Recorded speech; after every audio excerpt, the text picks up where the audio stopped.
तो सांग मैंने एबे मु बाहरली भुवनेश्वर। तो भुवनेश्वर मु कहीं जाऊँगी आपण मैंने वीडियो लास्ट पर्यंत देखो जानीपर। भुवनेश्वर पहुंची भौणी कहली खाइबा को बनई दे। सी बनई देथिला मो पई पखाल आलू भर्ता, भाई को पई बनईथिला चकुली पिठा। तो आमे राति खाइलु, मो राति रेस्ट कली। आज हूँ संडे।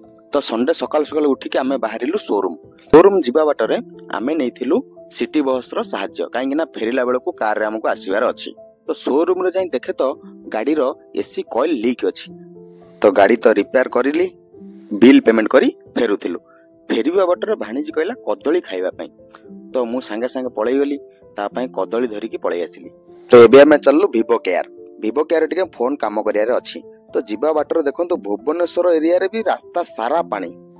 तो विवो केयर आसी पहुंची गलु, मोबाइल टिके काम थिला रिपेयर कलु, सबु काम हे गला सक्सेस। एथर आमे घर को फेरिलु।